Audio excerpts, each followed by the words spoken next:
என்னை போல மனதுள்ளவன் அவனை அன்றி வேறு ஒருவனும் என்னிடத்தில் இல்லை.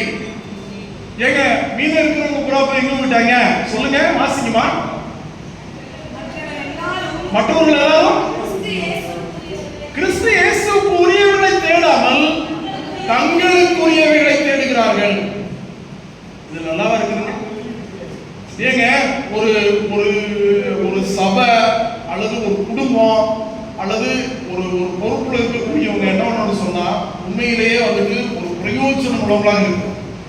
இப்ப பவுலுடைய கான்செப்ட் தீமோத்தேயு குறித்து என்ன பண்றாரு சொல்றாரு, உங்கள் காரியங்களை உண்மையாக விசாரிப்பதற்கு அவனை என்னை போல மனதுடைய யாருடைய மனசு? பவுலுடைய மனசு யாருக்கு இருந்துச்சு? தீமோத்தேயுக்கு இருந்துச்சு. இப்போ பாஸ்டர் என் பேரு அவர் பேர் ஒரு பேர், என் பேர் ராஜன் சாமி, அவர் பேர் ராஜன் ஜோயல் பாஸ்டர், சரிங்களா? இப்போ அவருடைய மனசு அவருடைய பையனுக்கு மட்டும் இருந்தா போதாது, சபையார் 3 பேருக்கு இருக்கணும். சொல்லுங்க, எல்லாருக்கும் அந்த மனநிலை இருக்கணும். அப்பதான் வந்துட்டு அந்த வேலையை சக்சஸ்ஃபுல்லா முடிக்க முடியும். நெகேமியாவுக்கு தெரியும் இல்லையா? நெகேமியா வந்து அழகு கட்டுற வேலையில அவர் எவ்வளவு பொறுப்புணர்வோடு இருந்தார். ராஜா கிட்ட பேசி அவர் நிதி திரட்டி மாணவர்கள்லாம் வாங்கி கடிதம் வாங்கிட்டு அவர் வந்து சிரமப்பட்டு வந்து அந்த அலங்கத்தை கட்டும் போது தோப்பியா சன்புலாத்துடைய டார்ச்சர், எவ்வளவு பிரஷர். வேலை விட்டாரா? கட்டுமானப்படி நிப்பாட்டாரா? நீங்க எத்தனை பேர் ஊழியத்தை விட்டுட்டு ஓடி போயிடுறாங்க? சபையை விட்டு எத்தனை பேர் ஓடி போயிடுறாங்க? புரியுங்களா உங்களுக்கு? இப்போ இயேசு கிறிஸ்து சீடர்கள் கிட்ட சில காட்டமான சில செய்திகளை சொல்லும்போது ஒன் பை ஒன்னா எஸ்கேப் ஆறு சீடர்களை பார்த்து கேட்பாரு, நீங்களும் என்னை விட்டு போக மனதா இருக்கிறீர்களா?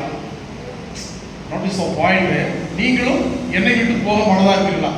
அதுதான் பேதுரு சொல்வாரு, நித்திய ஜீவ வசனம், ஹலோ, நித்திய ஜீவ வசனம் உங்களிடத்தில் இருக்கையில் நாங்கள் உண்மை விட்டு எங்கே போவோம்? விளங்குதா உங்களுக்கு?